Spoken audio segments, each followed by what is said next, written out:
My name is Wesley Littlefield with YourBassGuy.com, and in today's video, we're going to talk about how to rig a plastic worm.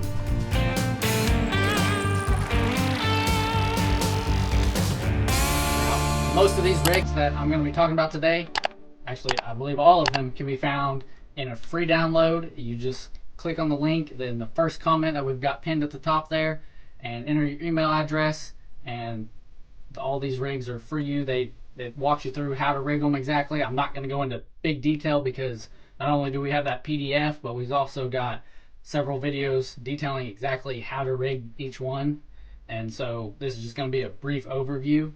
And if you want to dive more into those videos, we'll of course have links to those as well. And I can't forget to mention that if all of this is brand new to you and very overwhelming, we have a gear list down in the description, so you don't have to worry about forgetting something. You can go down there and click on exactly what you need, what you want, and it takes you right to exactly what I would actually use for the most part. With that said, let's get to our first rig, the Texas rig. The Texas rig is a very, very simple but effective rig. I use it all the time during the spring, summer, fall. It's really effective for thick cover, grass, that kind of stuff, and even in the rocks. So it's a very versatile bait or versatile lure, and it's totally worth learning how to rig. If you really want to get into details, we've got a video specifically on the Texas rig that I go through a lot more detail than I'm about to do here. But to rig it, very simple. Come up, start at the top, come down to just a little past the barb, cut it through, and it should look like that. And now we're going to take the worm, and I always put my thumb down at the bottom of the hook and then run that hook point up my nail and come all the way through, and that way it runs straight like that. And lastly, I'm going to hook just underneath the plastic there like that, and that makes it weedless. So in theory, you should have a line, and boom, and it should look like that once you're done. Very simple, highly effective rig. Go check out our other video to get a little more details on it. Another variation of the Texas rig is actually taking one of these jumbo worms, an 10, 11, 12 inch worm, and having this screw at the top. It is actually connected to the eye on one of these big 6/0 hooks, and you just twist it in to the screw like so, and so it'll look like that. And then same concept, I run it through the bait and then make it come back up. That ain't gonna work. Let's try a little farther. There we go.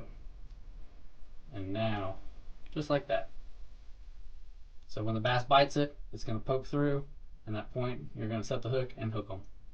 That's another variation of the Texas rig. You'd have a weight up top again. I actually throw these big, heavy worms weightless a lot because usually I'm not fishing very deep with them, and they're heavy themselves and sink fairly quickly. For the Carolina rig, you can purchase one that comes all together like this, or you can go and put a weight and a bead and then a swivel on the line, and then have a leader, and then tie the hook to the end of the leader. We have another video on the Carolina rig. If you want to dive deeper into that, actually how I tie it on and everything, it's worth checking out.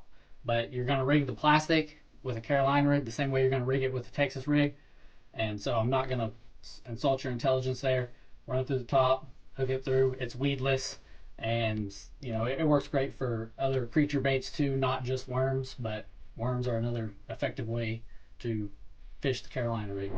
One of my favorite ways to catch bass is with a Wacky Rig.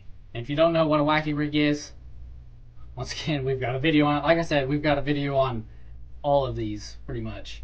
And if we don't have a video on it, we're about to make one, so keep an eye out for it. But getting back to the Wacky Rig, it's one of the most effective ways to catch bass, simply because it just annoys them. It just sits there in front of their face and wiggles a little bit, and they just have to bite it. To rig a Wacky Rig, super easy. Find the middle, run it through, and there's your Wacky Rig.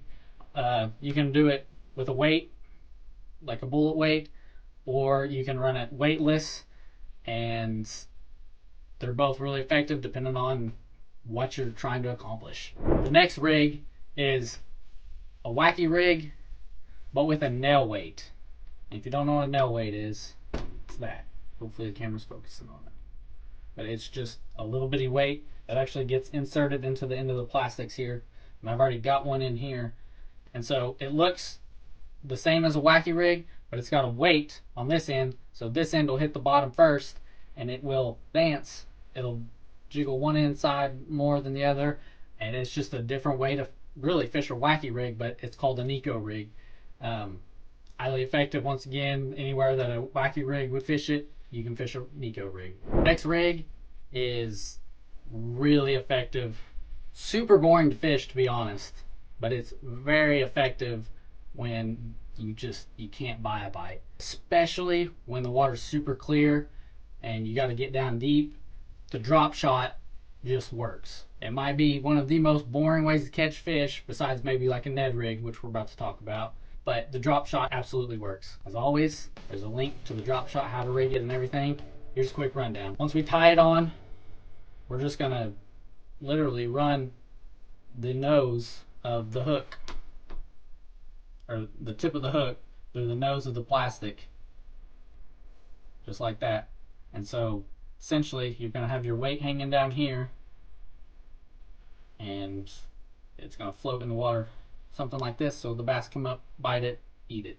Like I said, it's just deadly effective when you can't get anything else to bite, because you can literally just sit there with it and just make it jiggle and bounce and stay in one specific spot and just irritate the heck out of that one bass until he bites. Our next rig is the Shakey Head.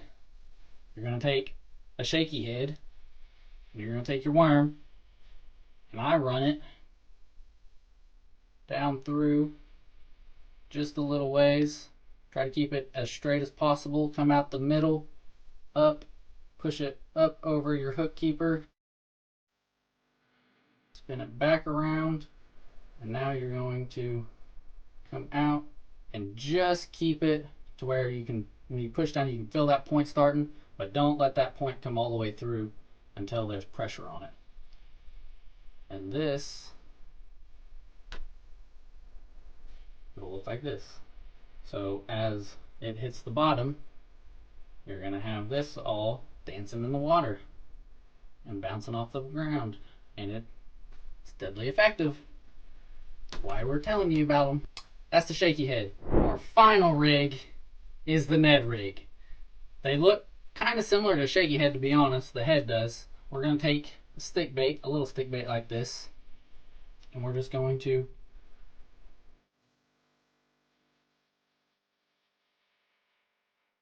Ned Rig. Just like that. It's going to bounce there like that, and it doesn't do a whole lot. But once again, once the bite gets tough, this is kind of like fishing drop shot. Super boring. Cast it out there and just let it sit there. Maybe shake it a little bit, reel it a little bit, shake it a little bit, bounce it off the bottom. Super boring, but it catches fish. You can't argue with that. That's how you do the Ned Rig. That's been our 7 ways to rig a plastic worm. If this video helped you at all, don't forget to like and subscribe and share with your friends. And as always, remember, education is important. Educate yourself as much as you can. But fishing's essential. Go out and catch a giant fish.